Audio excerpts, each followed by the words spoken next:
The runner-up round. Jonas Fatson versus Retromation. Who's our money on, gentlemen? Ooh. So we saw both of their builds. Was sort of. Orbital just like crushed Rito real fast. Yeah. So I did not. It was very close. I did not think that I had it. It felt more decisive, whereas I don't know. Give me like 2 seconds because I also got to remember what their builds are. Mm-hmm. You know, I might almost give it to Jonas. That Vestal makes a huge difference. Yeah. It does, but the Vestal like makes a huge difference like against enemies that do, you know, single large target damage. So it'll be fine here. But the Antiquarian is also really good at dealing with the same thing, and there isn't a really huge amount of spread party DOT on Jonas Fatson's side. He's got Rain of Sorrows rather, as well as the Plague Grenades that can both hit the back line for DOT, but that doesn't seem that threatening. I would expect Rito to stack up that regeneration stack really, really high, and it would become really, really hard for Jonas to deal with it. I think Rito. I mean, Rito's win condition is like stress. Yeah. Right. I mean, that's what he's after. So, just depends on who moves faster, I guess. Right. If Jonas can close out an early kill, maybe the game changes. Maybe. I think it's going to be harder for him to close out an early kill than it will be for Rito to survive that early kill and stack that strength. Because he's in the first turn, he's done the party buff for Bolster, and then I guarantee every other move he uses with the Man-at-Arms is going to be Bolster. Sorry, Bolster. It's going to be Bellow. Bellow. You're right. Yeah. Bellow. Yeah. I'm still a little disappointed you can't stack multiple of the same character. I realize that would like totally break the balance, but. I would love to see what kind of dumb combos we could come up with multiples. Double crit! That's a lot of stress. It's a yikes. Ouch. And that's 3 blight. Mm-hmm. Yeah. One of the things that I discussed with Rito during our match was that Rito's build doesn't have any movement potential. Mm-hmm. So he doesn't have the ability to move around of any of Jonas's heroes. Yep. I don't think either party has that. Yeah. I think Rhapsody, you were the only one with movement capabilities, and that was pivotal in the last fight. Oh yeah, it was absolutely huge. Pulling the Vestal and Houndmaster out of the position that they can use their best abilities was key. It's absolutely key. Yeah, we can already see that stress starting to stack with the Rain of Sorrows even adding in. This is the end of the first round, and he's already got like 30 stress across the party on average. And Jonas has barely even touched Rito. Mm-hmm. This is what I was worried about. Don't know about that. Is he's targeting the Man-at-Arms? Is that the right strategy? Because he's the stress stacker from what I remember. He is like the big stress stacker in the party. But he also has a huge amount of max HP, and I think he might actually have a base amount of protection as well. And on top of that, has the plus 20% protection from the Bulwark of Faith from the Crusader, which lasts all battle long. So it's going to be really hard to chunk him down with just direct damage hits. This is going to sound so stupid, but I didn't even think that prot meant protection. I didn't even realize that. I thought it was just a stat, like dodge, prot.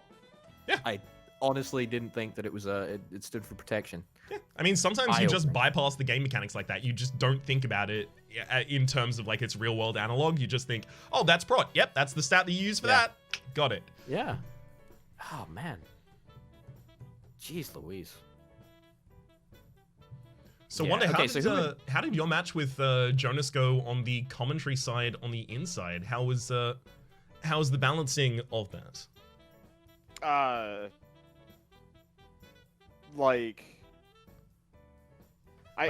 I'm confused. Like, you want to just know how we were talking about things? No, like, were you like both kind of like sharing the strategy of what you're going to be doing with one another, or was it more kind of like play by play? I would say I think we were actually closer in terms of like base knowledge of the game. The thing is, he knew a lot more about the PvP like changes, so he was explaining some of those to me because like there were a couple of things that I straight up just didn't know because unless you play this or like look up a primer elsewhere, there's actually like nothing telling you about the debuffs not leading into a death blow, which I had locked in my team as a very heavy like bleed and debuff thing, and so we were talking about how actually kind of tragic that was because by the end of it I had like no means of doing direct damage to him. But no, he was not actively trying to help me, nor I think would I have really wanted that because that would have been, I don't know. Yeah, that's fine. I did mean more like the kind of direction that you ended up talking about. Okay. That's a lot of damage. 22 damage coming next turn that the Man of Arms is activated. That is a lot. That's part of the reason why I picked the Plague Doctor. I was thinking it's like if I do get bleeded and blighted really hard. That's a really bad miss, especially against a character that doesn't really have that high of a dodge. Yep. Just rough. That Zealous Accusation is also really, really good for the stress stacking. So yeah, this is very much just stack stress on each different line consistently. Yeah. So I mean, is the Man-at-Arms still the right hero to be attacking, or would you guys like to see Jonas going for somebody else? I think he's too invested lineup. in it. I think he has to do it now. Yeah. Yeah. If he was gonna move before, who would he move against instead of the Man-at-Arms? It's a great stun, by the way. That was a huge resist chance that I think he overcame. I think I'm actually going to throw that question back to you, Orbital, right? Because you had the match against Rito. Is there any character that you thought you should have maybe instead targeted first, or are you comfortable? I guess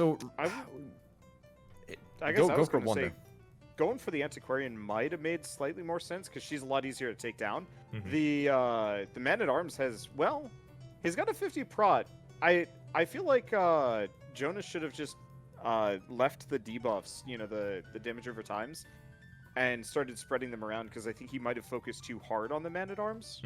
Whereas, like, he could probably take out the Antiquarian in about the same amount of time. I think he realized that like just last round because he started spreading the DOTs to everyone in the front party. Like tried twice against the Crusader, unfortunately missed both times.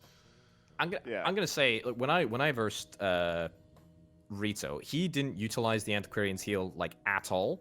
Basically got to a point where I had too many blights and bleeds on him that it wasn't worth it. So I never really valued attacking the Antiquarian. However, I think in this case, attacking the Antiquarian would probably be the way to go, right? I agree, especially because the Hellions out in the front line, and the Hellion I know from Jonas does have Iron Swan equipped, and Iron Swan has an increased death blow chance. So all it would really take on me, and it was rough. Yeah. Oh god, is it ever rough? All it would really take is like stacking the Rain of Sorrow and Noxious Fumes DOT, the Noxious Blast DOT on the back line. So I keep kind of bringing up the differences between the Antiquarian and the Vestal, and I think this is actually a good point right now, where the Man-at-Arms is so heavily damaged by the debuffs that no amount of Antiquarian heals will be able to get him back. But a Vestal heal would have kept him above. Yikes. That's very unfortunate. That's a first hit death blow as well. That's a 15% chance right there. Yeah. Damn. But yeah, I do agree. This would be the position in which you really want the Vestal. I think Jonas has been like heavy targeting a single character more than I necessarily expected, but it might have been the way that he had to go. Next question: the paranoid on the Man-at-Arms. What does that mean for Rito? So he'll occasionally take his own moves. He'll occasionally, do things like denying heals and stuff like that. Which I think he just did. Yeah, he did. Although you do get the move back, which is nice, because otherwise it would just feel real bad. Okay, that's interesting. That's stress. That's stress. Oh. There's also like some stat changes as well, but I don't remember the ones for Paranoid. I know Abusive gives you plus 15% to your damage. Really? But it also potentially has you kill your own dude. Yeah, exactly. You get a taste for friendly blood. I mean, even if Jonas is by some miracle able to chunk down the Man-at-Arms, he's still got 3 other near full HP dudes to get through. It's tough. That is tough. And honestly, as soon as that Man of Arms is down, Rito is just gonna... I mean, he's actually doing it at the moment. He's not trying to keep the Man at Arms alive. He's just focusing on stress. He's trying to get all the stress out of the Man of Arms that he can get before the Man at Arms dies. Like, yeah, he's just gonna bellow again here. Oh! Yeah. That's a big dodge miss right there. Yeah. It's the two most important characters that it could have missed on. He did make the Vestal get debuffed, though. Mm-hmm. Yeah, I missed what it got as well. I think it was irrational. I was like trying yeah. to process and remember what the heck irrational does, but yeah, it's been so long I've totally forgotten. Yeah, like the only things I know are like rapturous, abusive, and masochistic. You hit yourself occasionally, but that that one's a gimme. Yep. Yeah. That was against a 55. It failed. Oh. This is why it's nonsense, right? You have to get lucky. You have to rely on luck being on your side a little bit if you want to win. Totally agreed. I think that's actually one of the reasons that this is a particularly good tournament game, though, like especially for the Wholesomeverse, because it's not something that people can get super worked up about, because like it's like there's RNG in it. Like, you can try hard all you might, but RNG is RNG, and sometimes, especially with the weighted brackets as well, where 3 people got to buy for the first round, like it's gonna be a little wonky. 100%. Oh, it's like Mario Party, right? And Mario Party is just like distilled RNG. That's exactly what Rito was saying as well. That it's like a party game. If you play enough Mario Party, though, almost all of the mini games become like just solved. Wow. What? Oh. What? Yeah, I thought we were about to see that.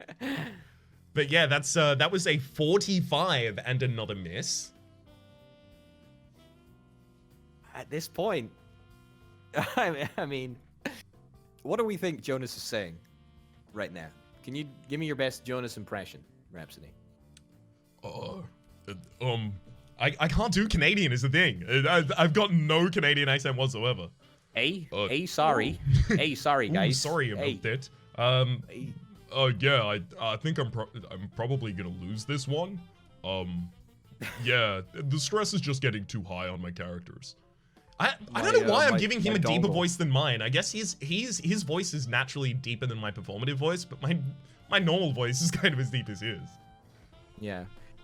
We were saying actually during your fight against Jonas that all he needed to do in order to win was just wiggle his dongle a little bit, because if his internet cut out and you desynced, we would all vote for him as the winner. So he just needed to wiggle it around a little bit. Yeah, dongle wiggling is like a particularly high tier strat. There's no counter for that. Well, I mean, lag switching was like a real thing that people would do. Yeah, I experienced some of it back in my old WC3 days. Man, I remember that. Ouch. That's what drove me to upgrade my internet and start hosting myself, because screw everybody else and their terrible connection problems. Yeah. I also ended up at the time with the best internet connection. I had the same internet connection for a really long period of time, and it was really bad when I tried to stream. But it was good at the time that I ended up picking it up, and I was involved in gaming at the time. So I would be like the Hamachi hosts for everything. Yep. I did that. I was like one of the first adopters to fiber optics in the US, which like nowadays it's barely above dial-up in terms of speed. But at the time it was like just peak performance. And then I went to college and had like actual full gigabit, like amazing internet. And then I graduated, and the only thing available in my apartment was dial-up. And that's when I decided to start my YouTube channel, which was actually the worst. It took like all night to upload one video. I think I can say that all 3 of us have had that experience. Yes. Yeah. I remember I used to like double handbrake my files so that I could get 2 of them up in a night, possibly. And that's only if I went to bed early and woke up late. I just started sneaking my my videos into work and uploading them on my lunch break because they had decent internet. That was probably a contributing factor to me getting laid off, but like whatever, that job sucked. Yeah. Landed on your feet, bud. Yeah, well, not really. Then I lived in my parents' basement for like 2 years. So a delayed landing on the feet. Yeah. Yeah. It was a graceful swan descent down to a landing on your feet. There we go. That's an That'll do. analogy that works. Oh. Okay, so is Rito gonna BM this? Is he gonna drag it out a little bit? You reckon? I don't think he will. I think Rito's too kind-mannered for that. We saw you using a little bit of BM against Jonas, by the way. Did I? Yeah, Yeah. You did a couple of heals that were totally Heals, unnecessary. Stuns. On where? So the Crusader doesn't have an ability from the front two lines. Can only stun because I gave him the buff for the whole party, the heal and the Wicked Lance. So he can only do stuns from that line. I was never intending to BM him at all. Because the heal it was totally looked like you were just flexing. Yeah, it did. Oops. I definitely didn't mean to do that or to have it come off like that. The heal was I really wanted to keep my Grave Robber off of Death's Door because I wanted to get another lunge out of her. We were also saying that if anybody killed your Grave Robber, it was a win. Yeah. Yeah, the Grave Robber was a huge part of my strategy. She was the only other She was person that could nuts. set people up to Death's Door. Because Yeah. I think she was getting people down like 38 damage sometimes, Mhm. and that was just not all right. That was without a Wow. crit as well, There it and is. she like has a 10% Yeah. chance to crit. Okay. Well, That's it. This one goes to Rito. It is time for us to go jump back over into the other room. Eyes at the bottom. My game's like Congratulations, black Rito. screen. Well Thank done. you. I'm not gonna congratulate I'm not gonna pretend that the other person won like you did to me 2 times there.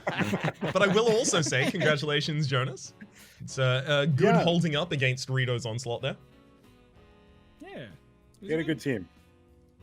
Yeah. It was a strong one. It's AoE assault, and not having to fend off Death's Door right away made it really easy. Because like as soon as you get momentum with stress, like it's press AoE, click AoE. Yeah. As soon as you get momentum. Jonas, you got pretty unlucky with a couple of attacks on that Man-at-Arms when he was on Mhm. Death's Door as well. Yeah, you got we were really unlucky yeah. talking there. about that. We were talking Yeah. about it. That was Where I'm sitting there going like, how is he not dead yet? yeah. It was I pretty was much like that's why I was joking about closing out the game there. I figured that was it, yeah. Yeah. But all right, do we have any other show matches that No, because like the first 3 are defined, and it would be me and Jonas for 4th and 5th, and we already had that match. So yeah. yeah, If we're going for like a Alright. win-loss kind of situation, then I think we have our bracket. All right. So Raps wins. Indeed. Good Yep. job. So it's Raps, Orbital, Rhapsody. Rito, myself, Wander. yep. That's the order. Yes. Yes. Is there a Indeed, prize for the winner? I said in the Wholesomeverse that whoever wins gets to take Alexa's crown as the golf master Yeah. because so I'm now the you- golf Congrats, master? Rhapsody. You are the you're- golf yeah, master. you officially are the golf Woo! master. Yes! Because Do we you're the have best a at booby golf. prize as well, or no? A wooden spoon? Yeah, something like, I don't know. I mean, sorry, that's what they call it in Plates. like Australian stuff. Yeah, Do they like- call it everywhere?